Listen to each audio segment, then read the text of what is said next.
These 12 Greek gods and goddesses are called Olympian because they reside mostly on Mount Olympus and call it their home. But this isn't the case for all of them, and in this video you'll find out what is special about each single one. Zeus. Zeus is one of the 6 first-generation gods, in fact the youngest son of the Titans Cronus and Rhea. He's the god of the sky, thunder and lightning. As such, he's able to control the weather, and his name can also be translated as bright. Additionally, Zeus stands for law, justice and honor. However, he is known for his unpredictable outbursts of anger. Another negative attribute he has is being a cheater with multiple affairs throughout history. But he's the king after all, and additionally the most powerful god. Symbols of his power are his scepter and thunderbolts. As his sacred tree, he acknowledges the oak tree, which symbolizes his strength and shows that he has the role of a protector. He has a pet too, which is his sacred animal, the eagle. Hera is Zeus's rightful wife and therefore the queen among the gods and ruler of the heavens. She represents marriage, family life, and childbirth. At the same time, she is also one of Zeus's siblings. Their other brothers and sisters are Demeter, Poseidon, Hestia, and Hades.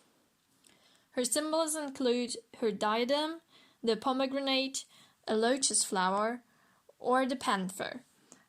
We can also look at the peacock as another of her sacred animals, for example. Now, what's special about the goddess Demeter?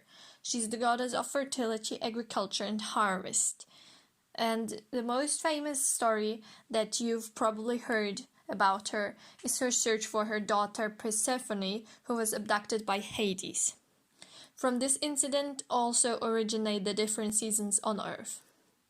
Symbols by which you can recognize her are cornucopia, a torch, or wheat in general, and her sacred animal is the serpent. Poseidon. He's the god of sea, earthquakes, and horses. After the defeat of the Titans, Zeus, Hades, and their brother Poseidon decided to divide the world in 3 equal parts. After drawing straws, he got the seas. One of his most well-known children is Pegasus, whom he had with Medusa. One of his symbols, of course, is his trident. And if you look at his sacred animals, you will, of course, see the horse, a dolphin, fish, and bull. Hestia is one of the not-so-well-known Olympian gods, but she is a special one. She's the goddess of home, hearth, and family. To honor her, the Greek had a public fireplace in every city that was never allowed to go out. She's also one of the virgin goddesses, together with Athena and Artemis. Those are the only ones, only 3. She is also said to be very gentle by nature. Therefore, at some point she couldn't stand all the bickering going on in Olymp, so she gave up her place for Dionysus. You'll hear more about him later in the video. Her very distinct symbols are the hearth and its fire, and she also has a sacred animal, which is a donkey. And now comes Hades, the god of the underworld, riches and metals. He mostly stays in his kingdom though, and rarely visits Mount Olympus. Also, according to different myths, he isn't even an Olympian god. It's debatable if he or Hephaestos is a member. His consort is the goddess Persephone after he abducted her. He also has a very cool item, which is a helm of darkness that makes its wearer invisible. That's a symbol of power. And he has a hound, Cerberus, who guards the underworld.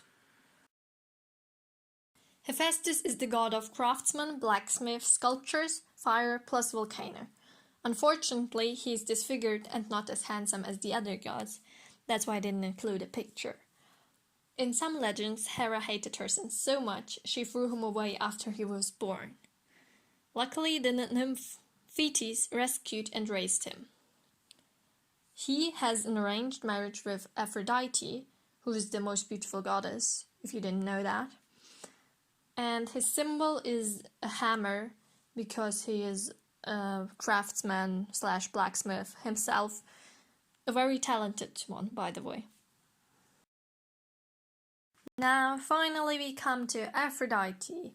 Everyone awaited that moment. She is the goddess of love, beauty, and pleasure.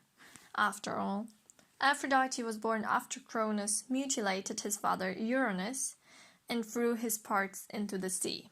So it's a rather strange way to be born, but it did her well. Anyway, although she is officially married to Hephaestos, her husband, it doesn't stop her from finding lovers. One of them is his brother Ares. Symbols that stand for her are seashells, and the animal is a dove. Ares himself, a god of war, representing the brutal aspects of it, unlike his sister Athena. Thus he is described as rather ruthless, bloodthirsty, and arrogant. He tends to wear a spear and a helmet, and his sacred animal is a dog. Athena is the goddess of wisdom and strategic war. When Zeus heard a prophecy that Metis' children might overthrow him, his wife then, he swallowed her. But he didn't know that she was already pregnant with Athena. After a while, Zeus suffered severe headache, and that's when Athena sprung in full armor from his head. Athena is also one of the virgin goddesses. Her symbols are armor, for one, since she was already born with it, and the olive tree, which shows that she can be a lot more peaceful than her brother. And her sacred animal is an owl. Apollo is a god of many things, among which he is a god of sun, music, poetry, archery, oracles, and medicine, but also plague. He is the twin brother of goddess Artemis. He is also the patron of the Delphic oracle. Symbols of his are lyre, laurel wreath, bow, and arrows. His sacred animals can be a python, wolf, or swan. Now let's look at Artemis, his sister, who is the goddess of hunt, wildlife, and archery. She has a team of hunting companions who also stay virgins. They have to. And symbols that represent her are a bow and arrow, same as her brothers, but other symbols are a hunting dog, moon, contrary to her brother's sun, and her sacred animal is a deer. Another god of many talents is the god of trade, travelers, athletes, and thieves. Hermes is a messenger and trickster. Already on the day of his birth, he stole cattle that was dear to Apollo. He's the only other god who was allowed to cross into the underworld without consequences, apart from Hades and Persephone, of course. His symbols are the caduceus, winged sandals, and winged helmet. One of his sacred animals is the rooster. Dionysus, the god of wine, winemaking, religious ecstasy, and theaters. Sounds pretty nice, actually. The latter, I mean. He's the last god who entered Olympus after Hestia resigned. Dionysus is the only god with a mortal parent, his mother, and his wife Ariadne, daughter of Minos, is also immortal. Together with Demeter, they are the supreme gods of earth. His symbols are grape wine, leopard skin, and his sacred animal, a panther. Alrighty, that sums it up. Now you know all 12 more or less Olympian gods, and until next time, bye!